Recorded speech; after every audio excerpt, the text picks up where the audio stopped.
2022년 2월 22일에 발매된 장기하라고 하는 이런 사람의 앨범이 있습니다. 공중부양의 타이틀곡인데 제목이 뭐냐? 부럽지가 않어 라는 곡명이에요. 부럽지가 않다. 그 가사 내용을 좀 제가 읽어보고 좀 들어봤어요. 근데 노래 부르는 것 같지 않지만 생각하게 만드는 그런 노래이기도 해요. 가사 내용을 한번 제가 읽어볼 테니까 잘 들어보세요. 한 번 우리가 이렇게 한번 머리를 맞대고 생각을 해보자고. 너한테 10만 원이 있고 나한테 100만 원이 있어. 그러면 상당히 너는 내가 부럽겠지, 짜증나겠지. 근데 입장을 한번 바꿔서 우리가 생각을 해보자고. 나는 과연 네 덕분에 행복할까? 내가 더 많이 가져서 만족할까? 아니지. 세상에는 1000만 원을 가진 놈도 있지. 난 그 놈을 부러워하는 거야. 짜증나는 거야. 누가 더 짜증날까? 널까? 날까? 몰라. 나는 근데 세상에는 말이야, 부러움이란 거를 모르는 놈도 있거든. 그게 누구냐면 바로 나야. 너네 자랑하고 싶은 것 있으면 얼마든지 자랑해. 난 괜찮아. 왜냐하면 나는 부럽지가 않아. 한 개도 부럽지가 않아. 그건 노래의 가사이지만 또 생각을 하게 만드는 그런 내용도 있어요. 그래서 비슷한 단어가 계속 반복된 노래가. 그래서 듣는 사람은 하여금 교훈을 주면서 중독성에 빠지게 한다라고 하는 이 노래예요. 나중에 한번 들어보세요. 노래 같지도 않은데 이상하게 그 뭔가 나름대로의 메시지가 있는 것을 보게 됩니다. 이 내용을 보게 되면 돈을 대할 때는 다른 사람들과 비교하여 부러워하거나 그걸 지나쳐 불평하거나 짜증을 내서는 안 된다라고 하는 메시지를 정확하게 알려줘요. 10만 원을 가진 사람은 100만 원을 가진 사람이 부러워하고 100만 원을 가진 사람은 1000만 원 사람을 가진 사람을 부러워한다. 이 내용이죠. 자, 그런데 중요한 것이 뭐냐면 세상을 살아가면서 우리 모두가 참 조심할 것이 뭐냐면 비교의 덫에 빠지지 않는 것. 비교의 덫. 사람은 비교하는 순간 그때부터 불행하기 시작을 합니다. 세상에는 늘 나보다도 훨씬 더 잘나고 부유한 사람이 많아요. 아무리 좋은 대학을 나왔어도 아무리 집안이 금수저랄지라도 나보다 훨씬 배운 사람이 나타나고 더 빵빵한 그런 집안이 나타나면 그때부터 스스로가 실망하기 시작하고 자기가 기가 죽기 시작을 해요. 1억을 벌면 10억을 버는 사람이 부럽고 10억을 벌면 100억을 버는 사람이 부러워요. 제 지인의 지인 중에는 자산이 얼마냐? 15조 원. 15조. 이 15조인데 이 사람은 서울의 53층 이에 살면서 한 달 월세가 얼마냐? 한 달 월세가 8천만 원. 1년에 약 10억이 넘는 월세를 살고 있다 그 말이에요. 그럼 우리는 그럴지 몰라요. 와, 8천만 원? 내 집도 8천만 원 안 가는데. 이러면서 비교의식을 딱 쓴 순간 마음이 가라앉는 그런 사람도 있을 거예요. 중요한 것이 뭐냐면 괜히 자기 길이 아니고 자기 사명도 아닌 다른 사람의 삶과 결과를 보면서 스트레스를 받을 필요가 없다는 거예요. 그 사람은 그 사람의 나름대로의 삶이 있는 것이고 나는 나대로의 삶이 있는 것뿐이지 그 사람이 내가 아니고 내가 그 사람이 아니라는 거예요. 이거를 명확하게 가지고 있어야만 돼요.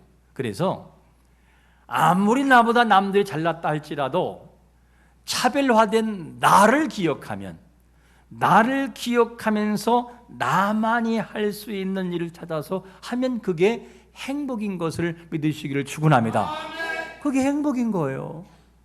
많이 갖지 않았어도 내가 정말 하고 싶은 그 일을 하면서 나에게 주신 것을 관리하며 나가면 그것처럼 행복한 것은 없어요.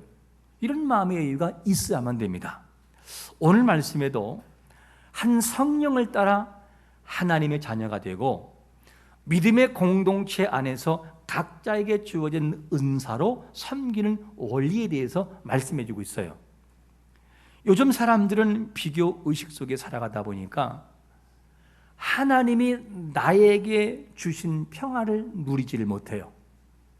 분명히 평안을 누릴 수 있음에도 불구하고 자꾸 비교에 덧쳐서 나오지 못하기 때문에 평안을 누리지를 못해요. 나 자신에게만 주신 것이 있는데 이를 다른 사람의 것과 비교를 해요.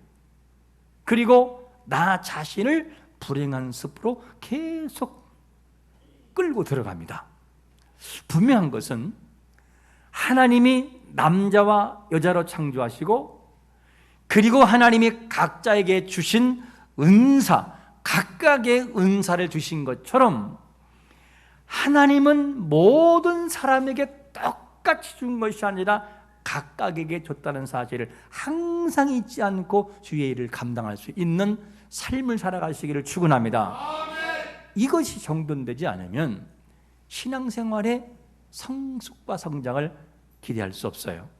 그래서 각각 또는 각자에게 주신 은사가 있다는 것은 뭘 말하는 것이냐?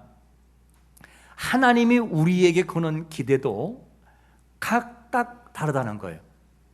똑같은 분량을 원하는 것이 아니고 너에게는 이만큼, 너에게는 저만큼, 너는 이 정도만 하면 되라고 하는 각각의 은사가 있다니까요.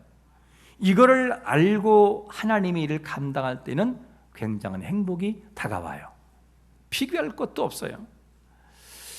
자, 그러면 하나님이 각각의 은사를 우리에게 주었다면, 그러면 하나님의 영광을 위하여 부름받은 우리가 어떤 것을 반드시 알고 살아가야 되느냐? 첫 번째 질문이 뭐냐면 이거예요. 은사와 직분과 사역이 몇 가지다? 여러 가지라는 거예요. 은사와 직분과 사역이 여러 가지다. 그 중에 내가 하나를 감당하고 있다 이 얘기예요. 그래서 우리 한번 좀 길지만 4절과 6절을 한번 같이 읽겠습니다. 시작.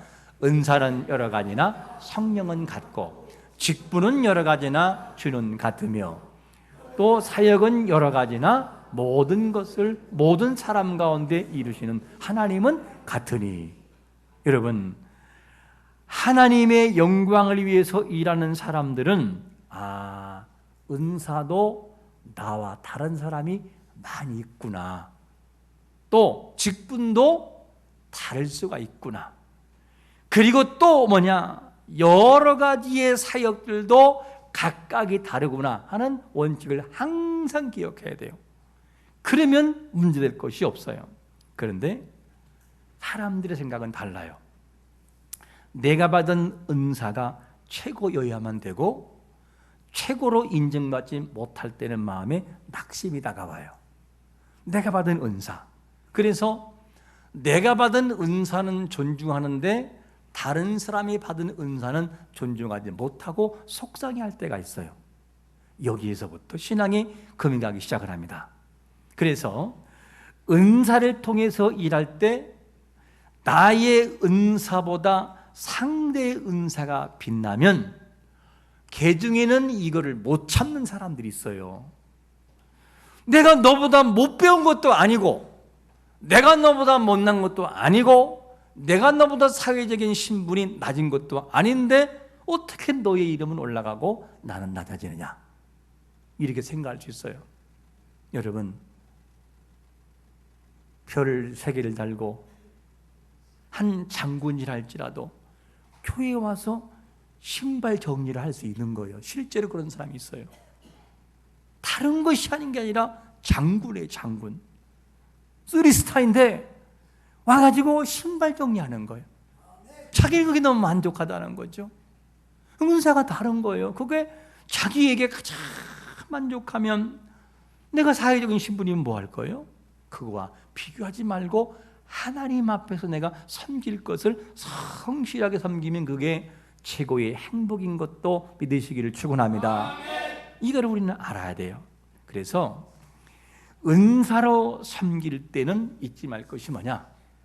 은사는 하나님이 나에게 주신 선물이다. 나는 그 선물을 가지고 선물의 분량만큼 일하는 것뿐이다 라고 하는 원칙이 항상 있어야 돼요.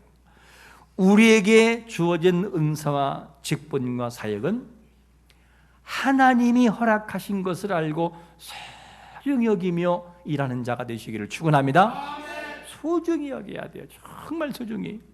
이를 인정할 때 자신이 행복하고 다른 사람의 은사도 존중할 수 있어요. 하나님 우리에게 주신 은사가 어떤 것인가를 한번 질문해 봐야 돼요. 하나님은 나에게 어떤 은사를 주셨을까? 그리고 여러분들은 받은 은사가 있다면 은사가 마음에 드십니까? 세상에서 가장 행복한 사람은 누구냐?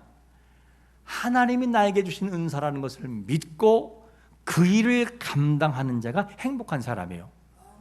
그러므로 다른 사람이 가진 은사를 욕심내지 말고 나에게 부여하신 은사가 크게 보이든 적게 보이든 굉장히 명예스러워 보이든 그렇지 않아 보이든지 나에게 부여하신 은사를 가지고 적절한 장소에서 선한 모습을 가지고 쓰이기를 축원합니다. 그러면 우리는 행복한 것이죠.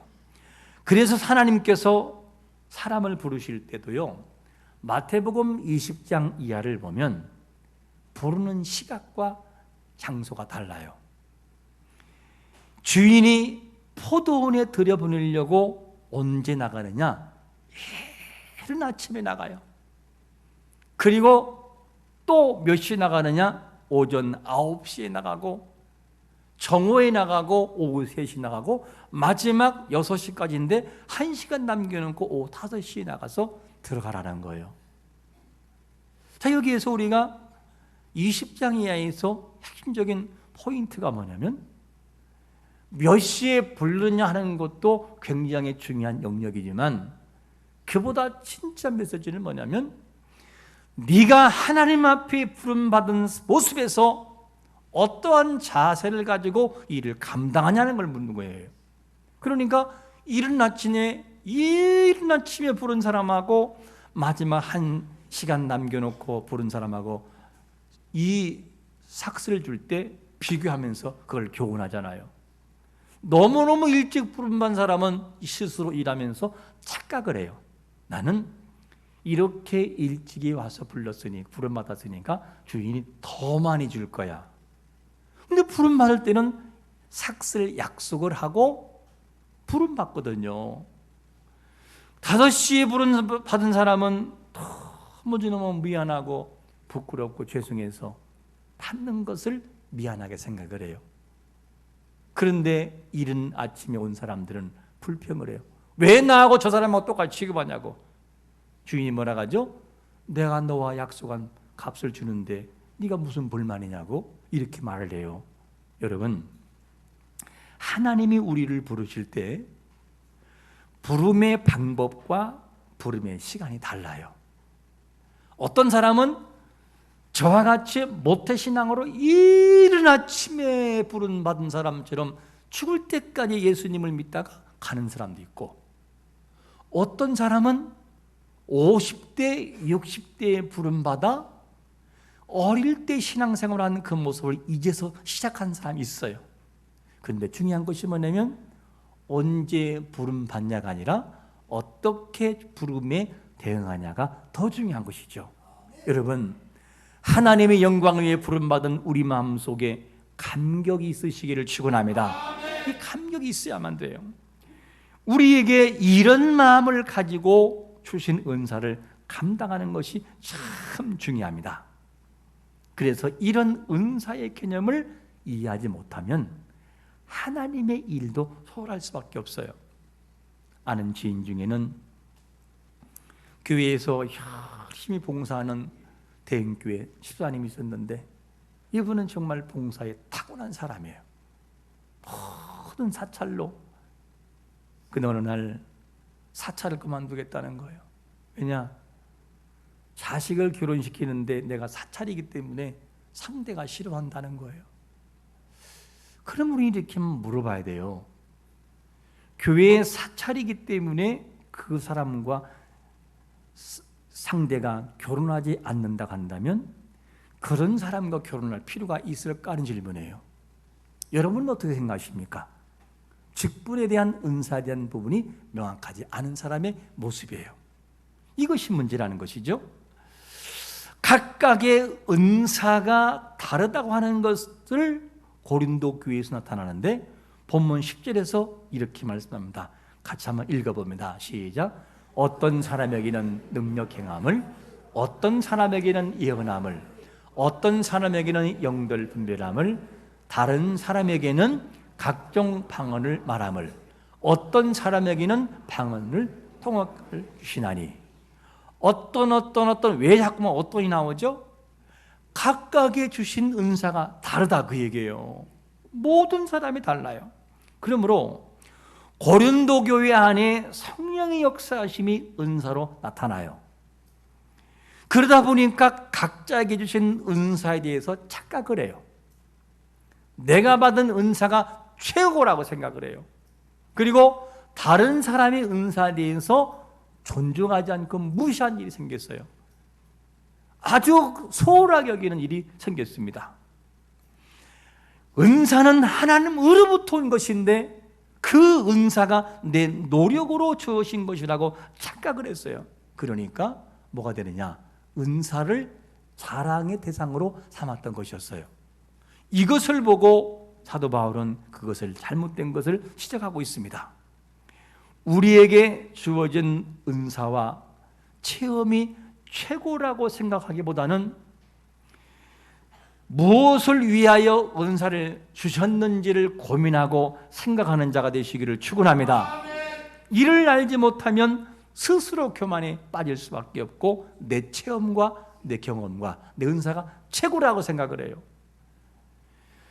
중요한 것이 뭐냐? 고린도전서 12장 7절은 은사를 주신 목적을 말씀하는데 이렇게 말씀합니다. 각 사람에게 성령의 나타내심은 뭐 하기 위해서? 유익하게 하려 하심이라는 거예요. 유익을 주라고. 그러므로 은사의 목적은 공동체 안에서 유익을 주라고 있는 것이죠. 하지만 고린도 교회 안에는 유익보다는 분열을 만들었어요. 이 내용을 보면 고린도 교인들은 자신에게 주어진 은사는 하나님이 주신 선물이 아니라 내 노력으로 얻은 거라고 착각했다 그 말이에요. 그러니까 다른 사람의 은사를 존중하지 않았던 것이었습니다. 주어진 은사를 가지고 공동체를 세워나가고 공동체를 연합으로 만들어가는 역사가 있으시기를 축원합니다. 이런 성도가 돼야만 돼요. 우리가 선 자리에서 은사로 섬기고 있다면 그렇다면 연합을 만들어야 돼요. 내가 가는 곳마다 연합이 이루어지고 내가 가는 곳마다 화합과 회복이 이루어지는 그런 공동체를 만들어야 돼요. 내가 가기만 가면 갈라지는 그런 사람이었다면 생각을 하셔야 돼요. 왜 그럴까? 왜 내가 가기만 가면 쪼개지고 갈라지고 다툼이 일어날까? 왜냐하면 은사를 잘못 활용하기 때문이에요. 연합과 화합을 주라고 준 것인데 그거를 모르기 때문에. 그러므로 나를 통하여 우리에게 주신 은사를 통하여 연합을 만들고 화합을 만들고 회복과 치유를 만드는 은혜가 우리 모두에게 있으시기를 축원합니다. 우리에게 주어진 은사를 자랑하지 말고 겸손한 모습으로 섬기는 이유가 어디 있을까? 왜 겸손히 섬게 되느냐? 두 번째로 하는 질문은 뭐냐면 이거예요. 답은 하나님의 뜻에 따라 뭐 한 것이다? 주어진 사라는 거예요. 11절에 보니까 이렇게 말씀하잖아요. 이 모든 일은 같은 한 성령이 행하사 그의 뭐대로? 뜻대로 누구에게? 각 사람에게. 이 내용을 보면 내가 갖고 싶다고 가진 것이 아니고 내가 은사를 사모하는 것은 분명히 맞지만 하나님이 그 사람에게 맞는 은사를 줬다는 거예요.